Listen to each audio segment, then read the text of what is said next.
কয়েকদিন আগে H pylori test কিভাবে করবেন বা কি এইচ পাইলোরি টেস্ট করবেন এটা নিয়ে আমি একটি ভিডিও দিয়েছিলাম। তারপরেই এইচ পাইলোরি সম্পর্কে আমি একটি পোস্ট দিয়েছিলাম। আমার ওই ভিডিও এবং পোস্টে অনেক মানুষ জানতে চেয়েছেন যে এইচ পাইলোরি নেগেটিভ তো হয়েছে, কিন্তু তাদের সে আগের সাইন অ্যান্ড সিমটম থেকে গেছে।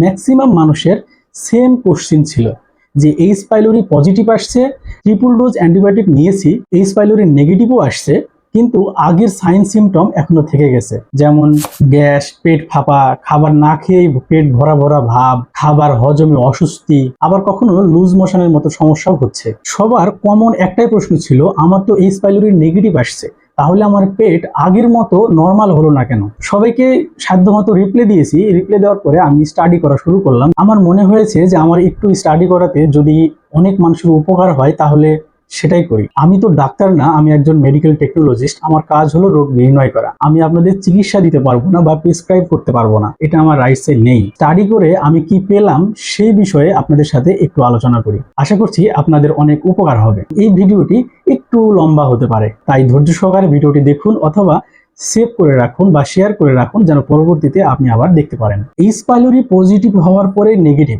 তারপরেও পেটের সমস্যার সমাধান হচ্ছে না। যখন এই বিষয়ে আমি স্টাডি করতে শুরু করলাম তখন আমি বেশ কিছু জিনিস পেলাম। আমাদের এই পেটের যে সমস্যা, এটা রিকভারি করার জন্য বেশ কিছু উপায় আছে। তার আগে আমি আপনাদের বলি যে আসলে এইচ পাইলোরি পজিটিভ হওয়ার পরে আপনি যে অ্যান্টিবায়োটিক খাচ্ছেন, এই জন্য কি মেকানিজম বা কি ঘটে আসলে আমাদের পেটের মধ্যে, যার ফলে আপনার নেগেটিভ হয়ে যাওয়ার পরেও অস্বস্তিতে থাকেন, এটা আগে একটু জেনে নিন।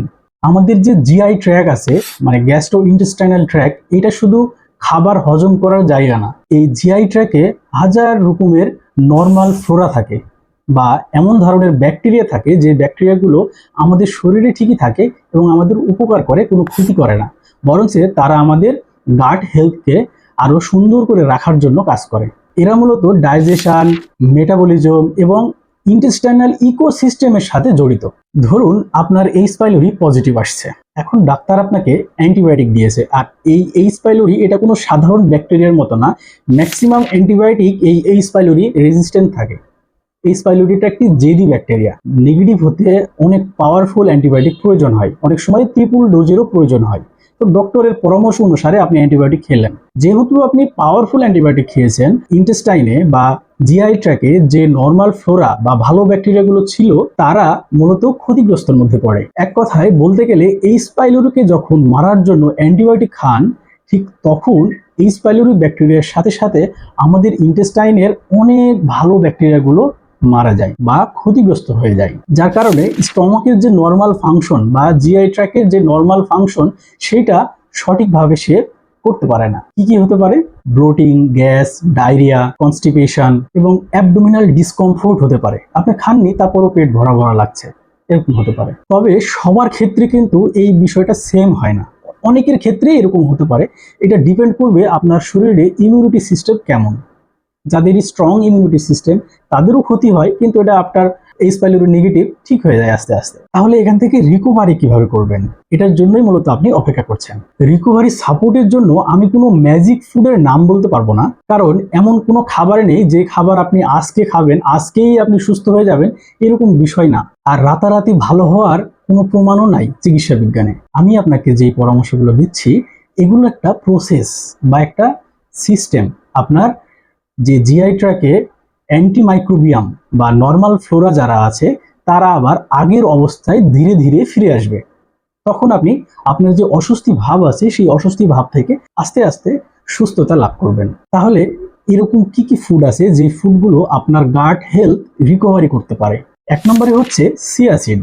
সিয়াসিডে প্রচুর পরিমাণের সলিউবল ফাইবার থাকে, আর এই ধরনের ফাইবার আমাদের ইন্টেস্টাইনাল নর্মাল ফ্লোরা বা ভালো ব্যাকটেরিয়ার জন্য খুবই পছন্দের। যদি সহজ ভাষায় বলতে চাই, আপনি এই খাবারটা শুধু আপনার জন্য খাচ্ছেন না, আপনি এই খাবারটা খাবেন আপনার জন্য, সাথে সাথে আপনার স্টমাকের যেই নর্মাল ফ্লোরা বা ভালো ব্যাকটেরিয়াগুলো দুর্বল হয়ে গেছে, মারা গেছে, তাদেরকে পুনরুদ্ধার করার জন্য তাদের জন্য খাবেন।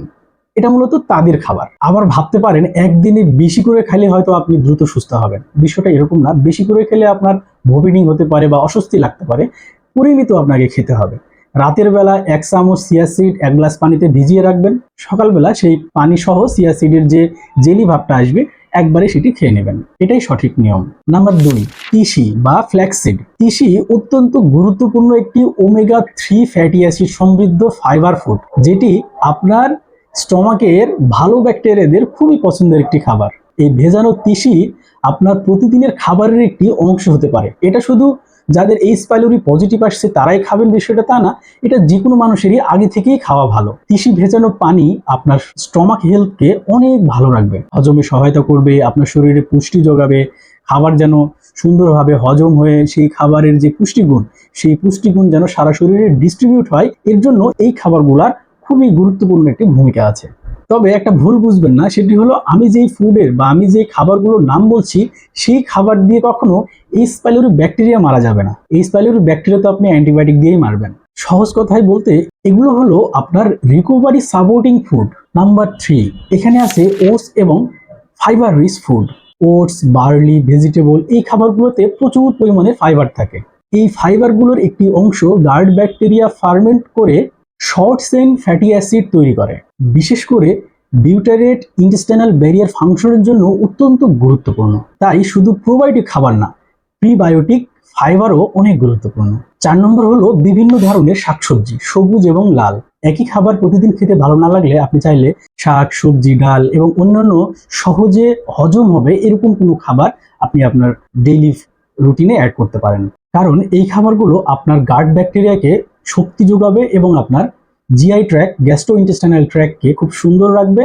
আপনার যেই ব্যাকটেরিয়াগুলো দুর্বল হয়ে গেছে তাদেরকে আবার সবল করতে সাহায্য করবে। নাম্বার 5, এখানে আছে টক দই। টক দই সবার খুব পছন্দ না, যদি আপনার পছন্দ না হয় তাহলে জোর করে খাওয়ার দরকার নেই। তবে যদি আপনি খেতে পারেন তাহলে অবশ্যই টক দই প্রতিদিন খাওয়ার চেষ্টা করবেন।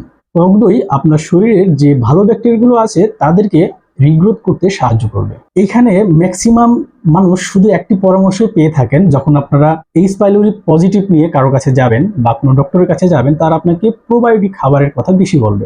গাট রিকভারির জন্য প্রোবায়োটিক খাবার একমাত্র সমাধান না, এই প্রোবায়োটিক খাবারের সাথে আপনাকে প্রিবায়োটিক ফাইবার যুক্ত খাবার খেতে হবে, প্লাস পর্যাপ্ত পানি পান করতে হবে এবং আপনার যে স্টমাক ব্যায়াম, এই ব্যায়ামটা কন্টিনিউ চালু রাখতে হবে। সেটা হাঁটাহাঁটি হতে পারে বা হালকা কোনো ফ্রি হ্যান্ড এক্সারসাইজ হতে পারে, এই ব্যায়ামটা কন্টিনিউ চালু রাখতে হবে। এগুলোর সাথে ঘুম, ফিজিক্যাল অ্যাক্টিভিটিস, ব্যালেন্স ডায়েট এইসব কিছু মিলিয়ে একটি সুন্দর এনভায়রনমেন্ট তৈরি করতে হবে আপনার স্টমাকে। তাহলে দেখবেন আপনার স্টমাকের যে ক্ষতিগুলো হয়েছে সেগুলো আস্তে আস্তে রিকভারি হয়ে যাবে ইনশাআল্লাহ। এইচ পাইলোরি কেসে আপনি যে কাজগুলো করবেন না সেটা হলো আপনি যে আজে বাজে খাবার খান, লাইক ফাস্ট ফুড খাচ্ছেন, অনেক ভাজা পোড়া খাবার খাচ্ছেন, আপনি অনেক ঝাল খাবার খাচ্ছেন, এই খাবারগুলো থেকে আপনাকে দূরে থাকতে হবে। পেটের সমস্যার আরেকটা অন্যতম কারণ হলো দুশ্চিন্তা।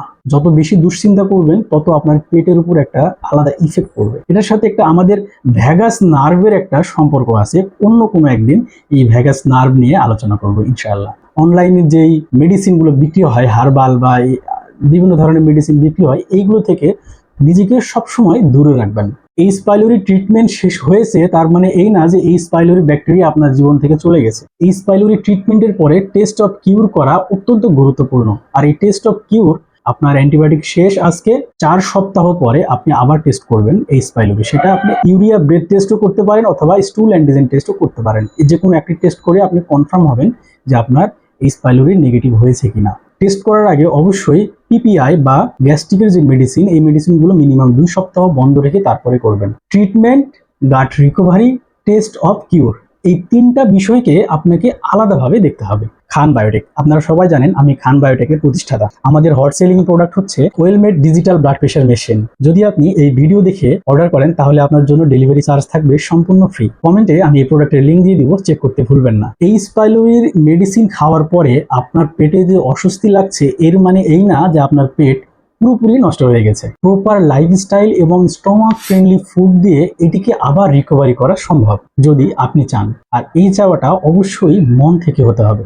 একটি কথা মনে রাখবেন, আপনি যে সুখ খোঁজার জন্য হসপিটালে অথবা কোনো ডক্টরের চেম্বারে গিয়ে কষ্ট করছেন, সেই সুখটা আছে আপনার খাবার প্লেটে এবং আপনার লাইফস্টাইলে। ভিডিওটি যদি ভালো লাগে তাহলে অবশ্যই বেশি বেশি শেয়ার করবেন আপনার প্রিয়জনের সাথে। আপনার কোনো মতামত থাকলে সেটি কমেন্টস করতে পারেন। স্বাস্থ্য বিষয়ক বিজ্ঞান ভিত্তিক আলোচনা জানতে আমার ফেসবুক পেজটি ফলো করতে ভুলবেন না। দেখা হবে পরবর্তী কোনো ভিডিওতে। সে পর্যন্ত সবাই ভালো থাকুন, সুস্থ থাকুন। আপনার সুস্বাস্থ্য কামনা করছি। আল্লাহ হাফেজ।